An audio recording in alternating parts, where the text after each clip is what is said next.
Cults. We all know about them, and we're all curious about them. Some of the biggest crime stories have come out of cults.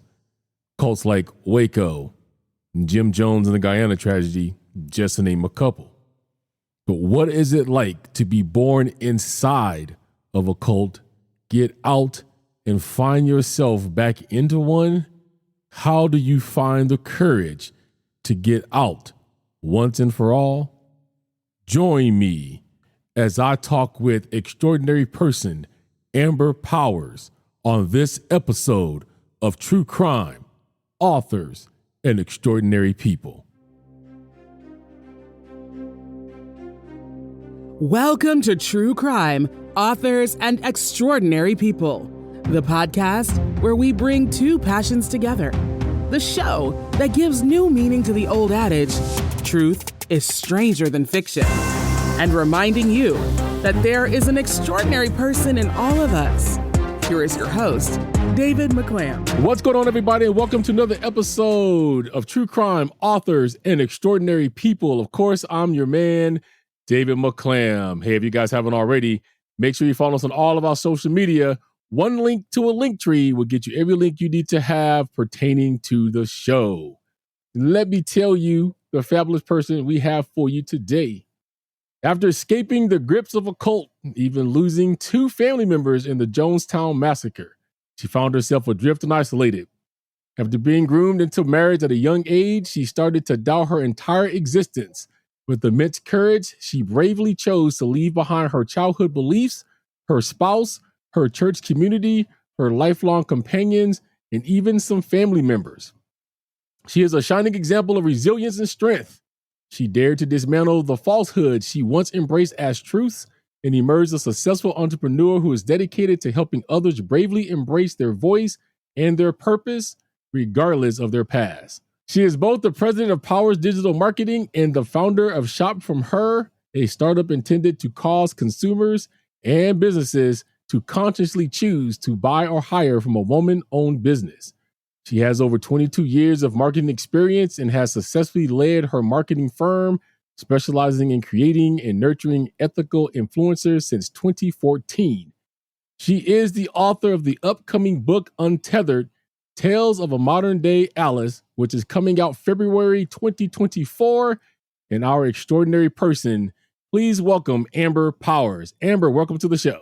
Thank you so much. It's great to be here with you. Well, it is awesome to have you. I'm looking forward to our conversation. Before we begin, that is a wonderful introduction. Is there anything out there that we don't know about Amber that was not included here? Other than the fact that I'm married to an incredible man that I met later in life, I think that pretty much sums it up. We live a life on the road. We are full-time RVers, traveling around the world to spotlight women-owned businesses to really draw attention to those women entrepreneurs. Excellent, excellent. Well, let's kind of jump in a little bit. I think I'll tell you, since we're going to discuss this. Now, I said that you did lose a couple of family members in the Jonestown, Guyana tragedy. Yeah. I was about 6 years old when that happened. It happened actually 17 days after my 6th birthday in 1978. Wow. And it's what actually brought me to true crime. That case alone, I studied, I watched every documentary. There's even a website called the Jonestown Institute that has all of his tapes. I was enthralled in it. Do you know how your family members got involved in the Jonestown situation? I do, to an extent. On my father's side, my great grandmother attended church downtown Indianapolis, just a few blocks away from his People's Temple. And Jim Jones would actually come to our church and many neighboring churches that were in line with his belief system, his theology. He knew what he was doing.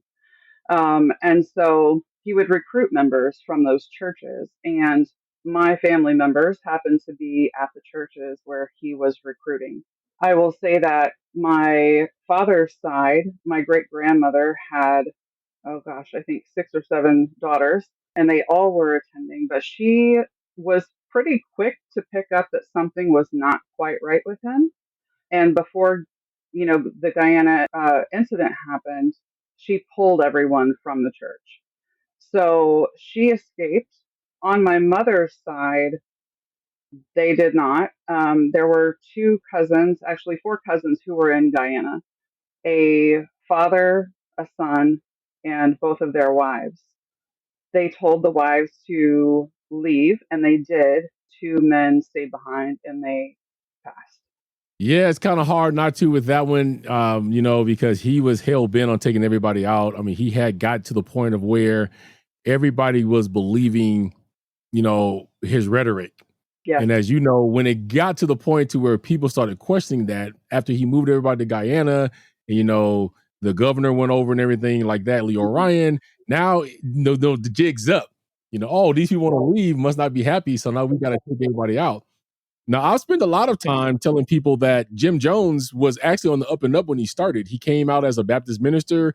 He was all for, interracial stuff. Yep. From the things you've known and researched, just see if I can get a different answer than what I have. Where do you think or feel that he went wrong, and where did people start getting brainwashed to his rhetoric? Where did he go wrong? I think that people just end up buying into their own hype. Ego kind of takes over. In my experience, that has been the case not only in what I have researched. I was only 2 years old when this happened. So, based on my experience in growing up in a cult myself, and the research that I've done with Jim Jones, I read much of what you read, and I've researched a lot of the same. There is sort of this love bombing energy, I guess, associated with him at the beginning, and that's very attractive. Why wouldn't you be attracted to that? And that's oftentimes the tool that many cults use to draw you in. They just smother you with love, and why would you ever want to leave? Now, I will just make this aware to the audience, because now we're going to talk about, how you found yourself in a cult and how that came to be. We're not saying the name of that because legality reasons and things of that nature. You can't divulge names like that. So I don't want any audience writing me going, how come you didn't tell us the name of the cult? She cannot. I cannot. So we're not going to even ask, but we can talk about it. Yes. So how did you find yourself in a cult after you witnessed, I know you were two, but after you know the story of your family members, how did you get involved in one yourself? Much of what I learned about Jim Jones and the Jonestown Massacre, I didn't learn until after we were actually out of the cult.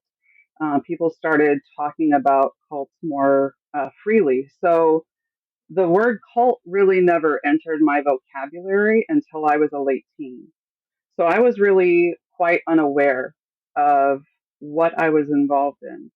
I was born into the church where I went. The church actually began in a small town in Kentucky. And like many churches of that time, old big tent revivals that, turned into many different churches.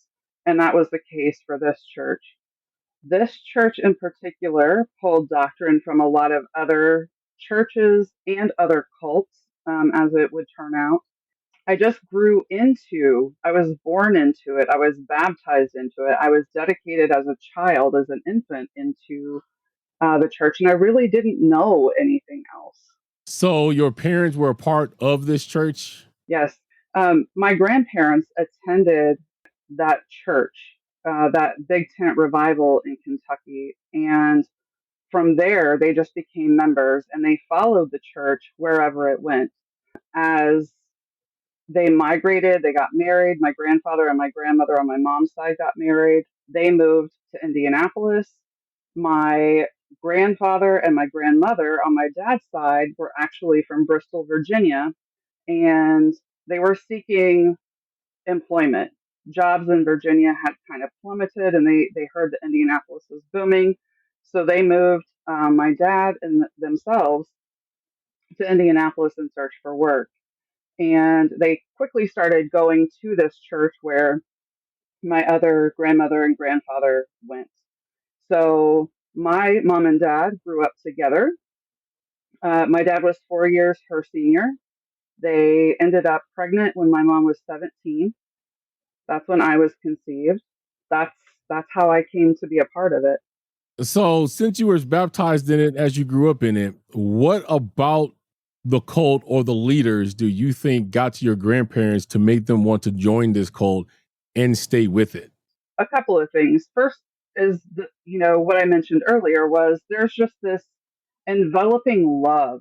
There's a sense of community, unlike any other community I've ever been involved in. Because I've been to other churches since I left, and the community in the cult was very much we are a family, like nothing I've ever experienced before. So that is hard to leave. It's hard to leave family. And the other part is the theology. So this is where fear comes into play. The theology of you have to be perfect in order to make it to heaven. We are the chosen people of God. If you marry outside of our faith and you have children, they'll be doomed to hell if they were to pass away. All of these very fear-based theologies that we are the ones, we are the chosen, and even though we're chosen, only 144,000 of the most perfect of the perfect will actually make it to first heaven, where we get to actually be in the presence of God. And so there's this like constant striving to be better and better and better and better, more perfect. It's just never enough. And so the only place we can do that, the only way we can be that person, that perfection, is by being a part of the body of Christ. Now, I don't want to offend anybody because to some people, Jehovah's Witnesses are a cult, and to some people, they are not. The rhetoric that you just used or the term is a Jehovah's Witness belief that only 144,000 people is going to make it to heaven, which, if you read the Bible, that is totally taken out of context because it was talking about the 144,000 tribes. When you got into that, you started learning the theology, what they were teaching. Apparently, it's based right in Christianity, which is always funny to me because I am a Christian, and when people say Christianity is not real, God don't exist, but over 90% of your cults out there base their whole entire being on Christianity. Yep. As you got older, what was it about it then, besides the fact that you was born into it and your family's there? What kept you there underneath the laws and the rules of the cult? So as I got older, it was actually when I was 16 that my parents pulled the plug. They decided we were not going to be going back. And I'll never forget that moment. In that moment, my cousin, his fiance, called from church because normally we would be back for Sunday evening service at that point. And she wanted to know if we were coming back. And I was standing there listening to my mom on the phone, and she said, "We won't ever be back to that church." And she started to just very gently, without any specifics, tell her, over and over again, we've made a decision. It's not, in the best interest of our family. And I couldn't understand. I was so brainwashed that in that moment, I just began pacing and screaming at the top of my lungs, "I will never leave that church. I will find a way back." If you can just place yourself in my shoes for a moment to understand the fear that just took over my entire being. You took away heaven for me. In that moment, you took away heaven for me. And so, my mom and dad made that decision for my brother and I, and they started going to church, completely different religion, not really none of the same theology, and I just couldn't wrap my mind around it. And so I'm getting to the point to answer your question, which is when did I start to realize that something was kind of off? So I would say around 16 to 17 years old, I decided to make their new church home my church home. For the first time in my Christian life, I was going to receive communion. And it wasn't communion like you see many churches have now. It wasn't wafer and little cups of grape juice. It was loaves of bread, a foot washing station, and two chalices of grape juice that you would dip your piece of bread into. And the church where I grew up had a very specific doctrine that if you were to receive the body and blood of Christ unworthily, you would be doomed to hell. That was it. And so I literally remember on Easter, I think it was my 16th year, on Easter, contemplating, is this something I'm actually going to do? This is huge. And I stood in line the whole time just making a decision. Is this the right thing for me? I was petrified. I was shaking like a leaf at the thought of potentially being damned to hell forever by taking communion. And when I got to the front of the break in the pews and I saw the foot washing station on the left, I sat down and the pastor poured warm water over my feet and he began to wash my feet. And this sense of peace just came over me to where I couldn't deny it. Like what I was involved in that moment was so peaceful to me, it couldn't be wrong. And from that moment on, that was my moment where I really woke up and I was like, something wasn't quite right in what we were taught. Well, for those who are not really grounded in the church, I always question when I was, because from a young kid, we already had the wafers and the grape juice, but the breaking of actual loaves of bread, the chalices of grape juice is closer to what Jesus did when he did that communion before he was crucified. And a lot of churches do that in the feet washing station for humility. So I'm with you on that. I understand all the doctrine. Yeah. So they put any type of control over like families, like if your Yeah. mom and dad was married, they had to be broke up. You can only have sex with X, Y, and Z, or somebody was committed directly to the leader. Did you guys have anything like that going on? Oh, no, nothing like that. The leader of the church, ultimately was found to have been a child molester. He was accused of rape, embezzling, all sorts of nastiness. That's really what caused my parents to say, and we're out. So that was their moment. When it comes to relationships, the only real rule that there was around relationships was that we had to, and when I say had to, I don't mean it was forced. I don't mean there was a arranged marriage. It wasn't like that, but it was kind of a rule and it was a doctrine, and people decided whether they wanted to follow doctrine or not. So it was doctrine that if we were to marry, it needed to be within the church. Anyone married outside of the church, to my knowledge, they weren't allowed to be married within the church. And then, like I mentioned before, if they were to have children and the children were to pass, those children would be doomed to hell. But as far as like marrying them off to a leader or anything like that, it wasn't like that. Now, as we know, cults are about control. They're about fear. This is how they keep and maintain their members. I have done extensive studies into cults. I haven't brought a lot of them over to the show yet, but when I did my other podcast, I used to do what they called Cult Month, where I would just do them but talk about cults. So I understand the way they work in the control.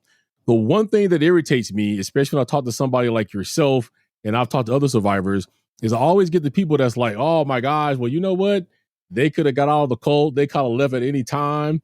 And it irritates me because we both know it is not that easy. So can you explain for the audience the power that a cult has on someone that literally prevents them from leaving, even if the door is wide open and you can just walk through it? What prevents you? Can you explain the fear that prevents you from leaving and keep you there? Totally. If none of you have watched The Unbreakable Kimmy Schmidt, I don't know if you have seen it, David. I have not. No, I'm going to have to take that out now. Yeah, check it out. My husband refers to me as his very own Kimmy Schmidt. So, real quick synopsis: cult leader collects a few women and convinces them that the world is over. He puts them in a bunker, and they have to do all of these ridiculous things that don't make any kind of sense. It's just mind control, and until they get rescued. then they get to discover this whole new world that they thought was completely over. I don't know how many years later, 10 years later. It really is mind control. There are so many people who are like, but how? I've been asked that question so many times, but how? You have been mind controlled. That's called a group think. So if you are in a circle of people and you have been persuaded to do, say, or think anything, that is groupthink, that is mind control. And it's done to an extreme extent in a cult because they want to maintain control. How they do this is through fear, mostly, as you just said, David. It's the doctrine of burning in hell. It's the doctrine of if you're not perfect. So what do they have to gain from a perfect congregation? Everything. I remember sitting in multiple, I feel like it was like every 3 or 4 months, maybe every 6 months because I was a kid and I didn't keep track of time well, but every, I would say 3 or 4 months, there would be a huge service where all it was outbidding each other on how much they could give to the church. That was the literal service. So the people who couldn't give much sat there in humiliation and watched the more wealthy people give thousands, if not tens or hundreds of thousands of dollars out in open air because they wanted to be the most perfect. That's what they had to gain. It's a mind control way to keep people under your thumb and in fear of leaving because of what will happen if they do leave. I mean, think of it this way. I had nothing before this. I was literally born into it. This is all I knew. And so I had nothing to compare it to. Why would I think that my parents or that the people who were my church family, why would I think they would hurt me? All they showed me was love. I grew up thinking that's what love was. It was fear and it was control. And so it took a lot of undoing that in my adult life. Now, at some point, you finally said enough. You found the courage to get out of the cult. What made you leave, and how did you finally find that courage to get out? What made me finally just sever ties, because I did end up going to a fraction of the church that broke away from the main church in the 1970s after I left. And what made me really step away from all of it was the other people who left at the same time we did, because there was really a mass exodus. And I started listening to the verbiage that people were using, and they were saying the word cult. And like I said earlier, this was the first time that this word actually entered my vocabulary, other than like, uh, what was the one where they in Texas, Waco, Texas? I'd seen that on the news, and I was like, oh, that's not us. You know what I mean? Like, that's not us. So I had no reason to believe that I was in a cult. But once the people that were a part of it with me started using that language, and then I started getting prompts to do the research. Well, what is a cult really? What does a cult mean? What are their behaviors? And I was like, oh my God, I'm in a cult. And at that moment, I stopped going. I did start going to another Christian church, but I stopped going to that church altogether. So, being that you were in a cult, I heard you just say you went to another Christian church. That didn't do anything to deter your faith or belief in God at that point? Not at that point. I mean, I was a very naive person, and in many ways, I still am. My husband will talk to me about certain music, and I'll be like, I don't know what you're talking about. What is this song? And he's like, what are you talking about? Didn't you have MTV? And I'm like, no, we weren't really even supposed to have a TV. We had one, but we certainly weren't watching MTV. So much of popular culture was kept away from us. It didn't dissuade me. I still felt like I needed a connection to Jesus. And so I sought it out in the most acceptable way that I could think of. It was important to me because I was still married to the man that I married from that church at the time. So it was important to me that both of our families were comfortable with our faith decision because that's how we moved. We moved in packs of families. So that part was still important, but it didn't sway my faith really. So you get out of the cult, we jump out of that into, let's talk about that you were groomed into marriage. I'm assuming that was part of this cult thing too at one point. How old were you and how did that happen?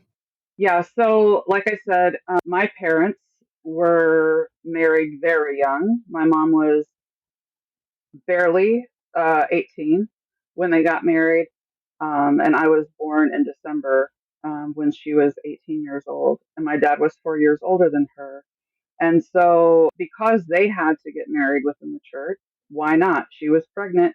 You know what I mean? I was born, and it was actually in my early teens when my mom started kind of grooming me for marriage as well. I was the one that girls would come to our home, and I would have bridal magazines, and I already had the dress picked out. I had the honeymoon location picked out. It was all already decided, and it was very much encouraged by my mother. I didn't know that anything was wrong with that. To me, I mean, little girls are, 4 and 5 years old, putting pillowcases on their head, pretending they're walking down the aisle with their future groom. So to me, this was like playtime. I fell in love, truly fell in love at the age of 13, had my heart broken quickly thereafter with someone at church. He was also 4 years older than me. And so I feel like there were some parallels there that really frightened my mom and dad. And I found out as an adult, actually in my mid 30s, I approached him because it caused me so much trauma. And I said, "What the heck happened?" And he told me I was basically told I would be jail bait if I dated you, if I pursued you. So I couldn't. So then things started to click.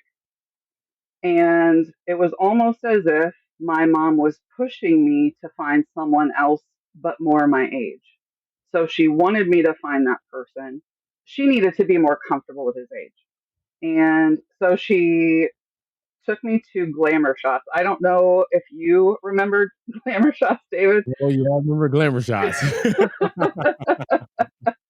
Everybody had one on their wall. Yeah, I remember Yes, that. yes. But that was really taboo. So I was confused because in our church, we couldn't wear makeup, we couldn't wear jewelry, we had to be very conservative and modest. And so here my mom is taking me to this glamour shots where they're dressing me in sequins and blue eyeshadow and my hair's up to here. And it just wasn't matching. But then I started to understand because soon after I got those photos, I was able to sit with my youth group. And the youth group sat in a separate section. It was boys behind, girls in front. And they saw me looking at those photos. And all of a sudden, one of the guys peeks up in the pew in front and he says, "Hey, let me see those."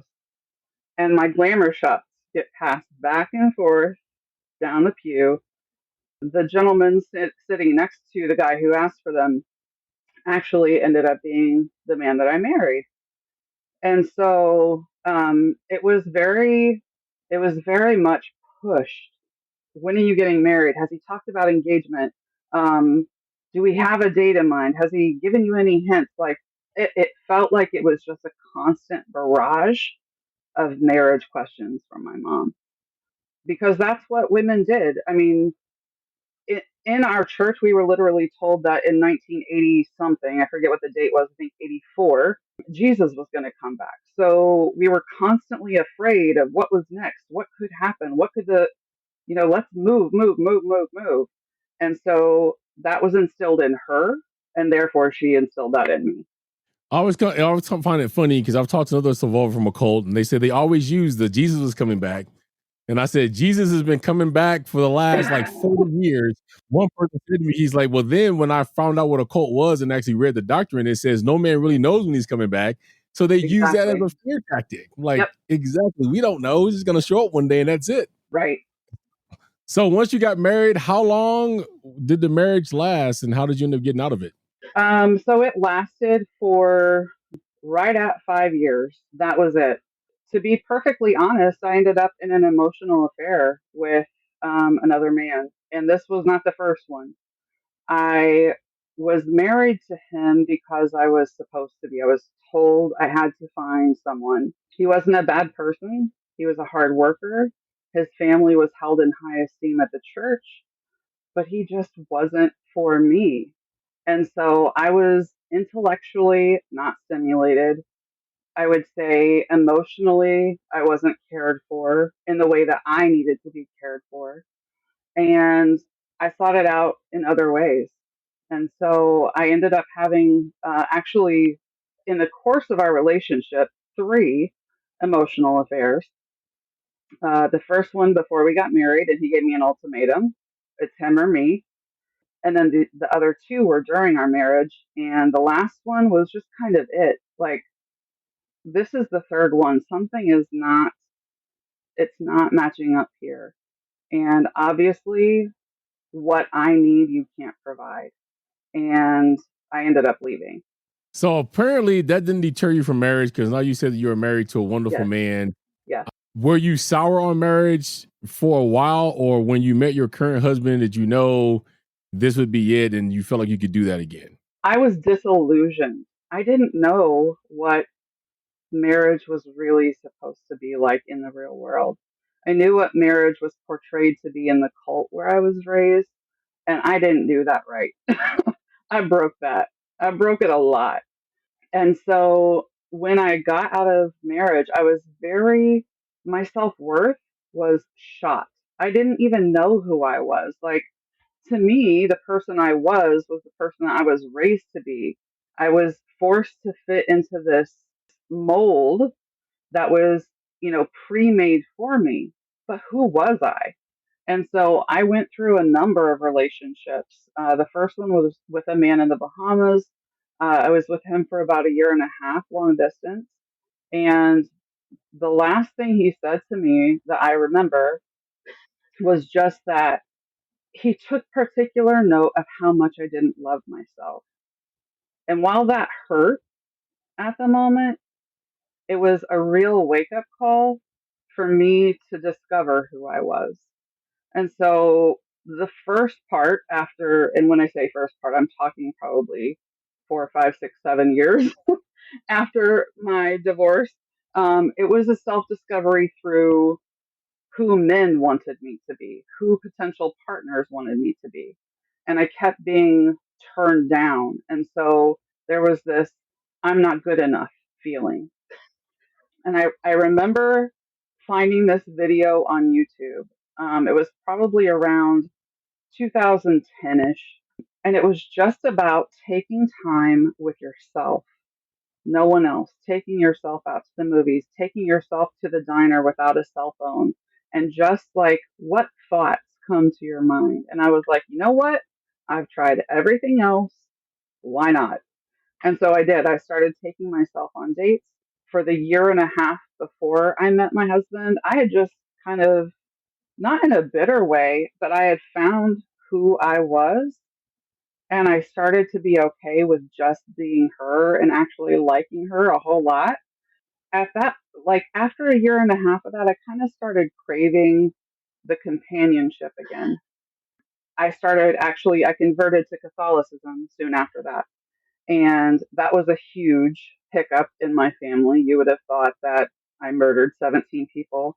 Um, but during that conversion process, before I actually converted, I would go to mass 15 minutes early every day. I would thank God for the person that he would bring to me, and I would be specific, and I would place myself in the mindset of gratitude for what he had already given me, because the Bible says the power of life and death is in the tongue, and as a man thinketh, so is he. And so I started to use these verses to try to really bring around the person that was going to not just be my husband, but he was going to be my partner in life, and he was going to be my companion. He was going to be my lover. He was going to be my right hand, and I was his left, and truly develop a partnership where we would complement one another. Well, I'm happy that you found that. It is certainly hard to do, especially after all that you went through. So I'm glad that you was able to find somebody that could actually teach you the true meaning of what being married is and Yes, have a successful life. thank you. So now we jump out of all of that to the good stuff. So now that you got out of the cold and got rid of the husband that was there, now you survived and you are now the president of Powers Digital Marketing. Why Yes. don't you tell us a little bit about Powers Digital Marketing, how you came to find the company? Yeah, for sure. So back in 2001, I actually started working as an agent for a group of international keynote speakers. They were my first introduction to marketing, and I fell in love with it. I was good at it. I had this keen intuition for what needed to happen next to really make the business grow. And I was actually hired as like a gopher. I went and got stamps and envelopes and did mail runs and all of the things that nobody really wants to do. But I saw these speakers in person and I knew that I had to work for them. And within, I think it was less than a year, she was just the vice president. She was like, just take this role. Like we'll bring in a marketing person that knows all of the like logistics and all the techniques and all of the things that you need to know as it pertains to marketing. But you very clearly have a very good talent for this. And she really nurtured that and helped me grow it. And after my divorce in 2005, I stopped. I went back to the 9 to 5. And again in 2014, we maintained this relationship with that business. And they are some of my best friends, and they've always been an encourager. But in 2014, they said, enough. You are so talented. There is no reason you should be working for anybody else. You should have people knocking down your door to work with you. So I did. They housed me for over a year. They said, we don't want you to worry about anything. We don't want you to buy toothpaste, toilet paper, anything. We just want you to focus on building this business. They really believed in me. And so from that point on, I did. I worked my tail off. I went to networking events. I learned the importance of building your circle. Through that, I found that speakers really were the initial influencers, right? They were the people out there spreading the message, selling the books and the merch after their presentation. That's really where I fell in love with influencing. And it wasn't the cute little girl standing in a pink skirt holding an umbrella in the middle of a sunflower field kind of influencer. It's like, I want people who want to make a change in the world. I want to work with those people. I want to nurture them to the point where they get to see their dream become a reality. And so that's really where I focus. Well, then out of that, that led you to become the founder of Shop From Her. Yes. Tell us about Shop From Her and how and why you started that. I started Shop From Her because a few years earlier, we had moved to Florida. And in Florida, we hit 5 networking events in one day. And they are what I call very bro centric. It was 30-second popcorn testimonials. If anyone competing with your particular niche was in the room, you couldn't speak. And then you had 45 minutes ish at the end to rub elbows with the right people. And I was just kind of grossed out. Like everywhere I went, the same people were there. And I was just like, there has to be a better way to just genuinely get to know people. And so I started a Facebook group called Women Business Owners Supporting Women Business Owners because I was just I felt really defeated, to be very honest with you. And I wanted other women to feel encouraged about their business, not defeated, not like they were struggling. So I created a safe space for them to be able to show up and ask questions and get help and to provide help to help elevate other women. I created this group. Within about a year and a half, it hit 1,000 members, which is great. That's nothing to balk at. But after it hit 1,000 members, within 6 months it was 15,000 members, and now we're sitting at 35,000 members. Mid pandemic, a lot of the women really just started to clamor. What am I going to do? Am I going to have to close my business? How do I pivot? And I wanted to create a platform that really was all about showcasing women, the amazing things that they do, and how they run their business, and just really open the platform up to where people can consciously choose to both hire and shop from a women owned business instead of just automatically doing the convenient thing, right? Because it makes a difference. Economically, it makes such a profound difference. 95% of our economy is built on the backs of small businesses. And if we don't support them, our economy fails. So this is my effort to be a world changer. So do you feel that women is not taking seriously when it comes to business? Yes, that's the short answer. A lot of the women in my group, I find it to be such a privilege to be able to hear some of the stories, but also I see how far we have to go in our society when it comes to equal pay, equal treatment in the workforce. Absolutely, there are disparities. And one of my ambitions is to bulldoze that disparity.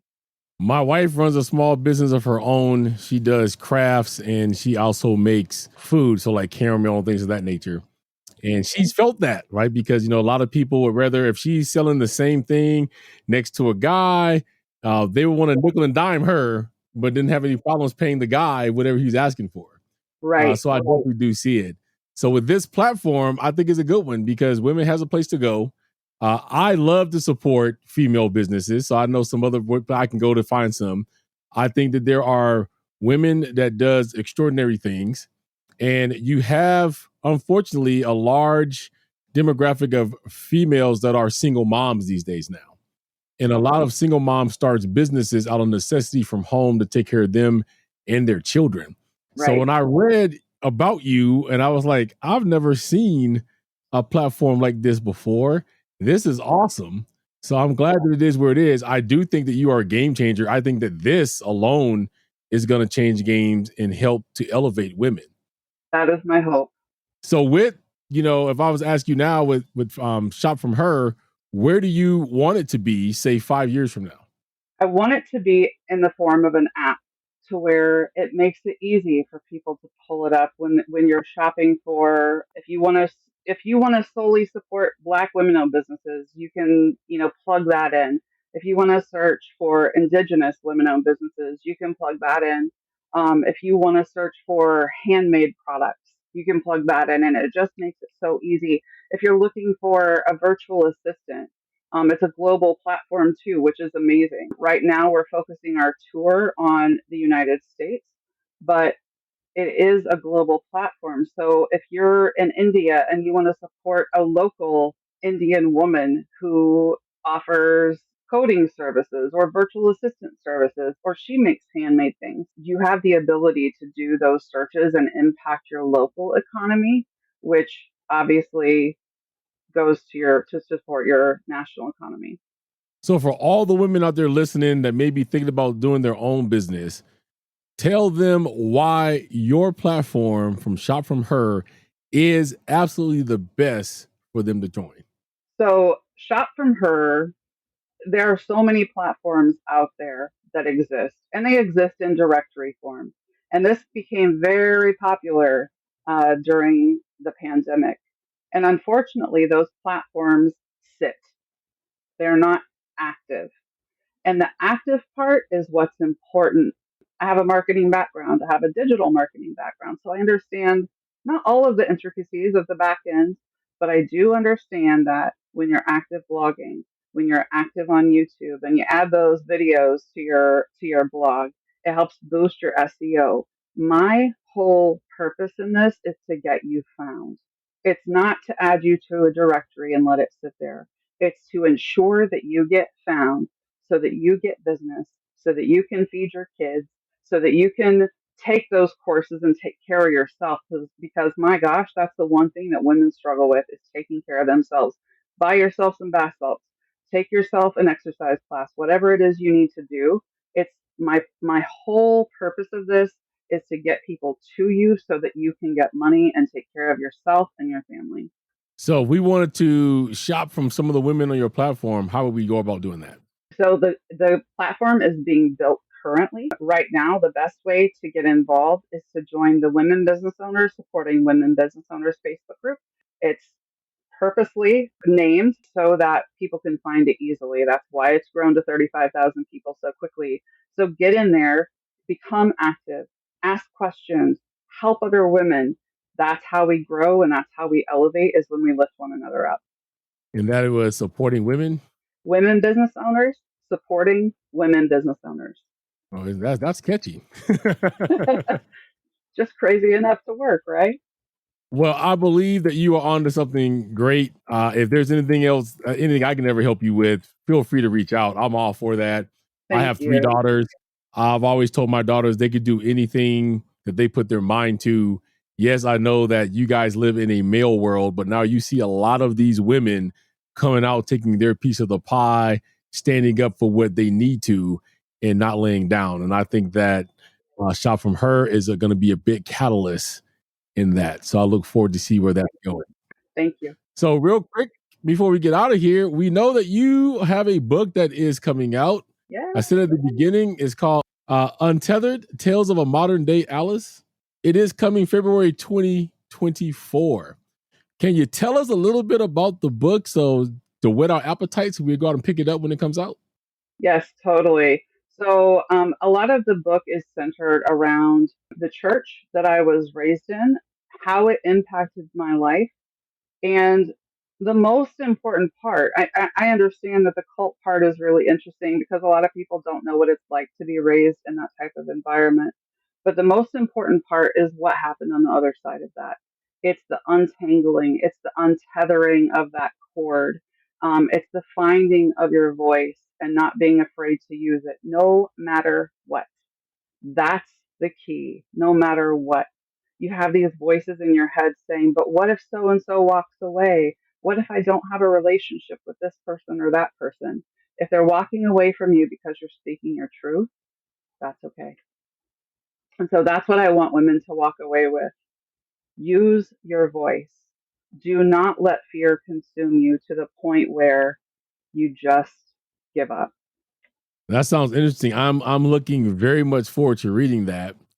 In closing, what do you want people to take away from the story that they've heard here today?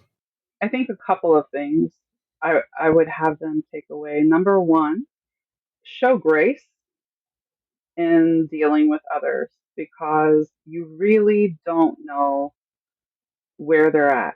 I didn't even know where I was at when I was going through some of the hardest things in my life. Secondly, is that we all have a story to share. I truly believe that we're all here for some purpose, even if it's a small one. And some of us have bigger purposes, but we all have that. And so never stop seeking, never stop dreaming, and don't let anyone ever tell you that you can't.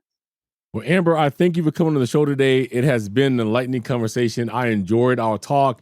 I've learned a lot from you. I cannot wait to read your book. I would love to have you come back next year when it comes out and we can discuss the book in detail if you'd like to do that.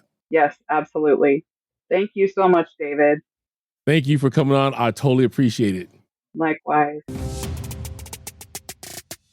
All right, guys. That was the incredible Amber Powers. You can learn more about her at powersdigitalmarketing.com. Also, her social media handles will be in the show notes, as well as truecrimeandauthors.com, where you will see her profile attached to her episode. I hope you guys enjoyed this. I hope that this was enlightening. It's touched somebody. Maybe you're in a cult somewhere. This is giving you the strength to get out. So we always tell these empowering stories to help others. So I thank you guys for tuning in. This has been a great start to season 2. I'm so happy you guys are joining with me. Hope you're being safe out there. And always remember, always stay humble.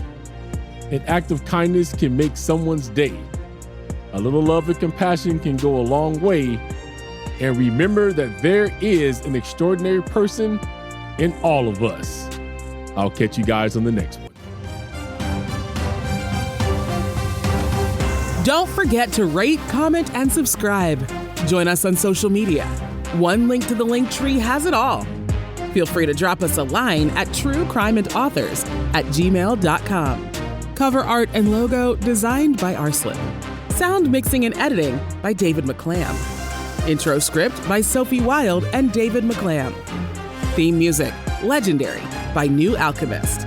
Introduction and ending credits by Jackie Voice. See you next time on True Crime, Authors, and Extraordinary People.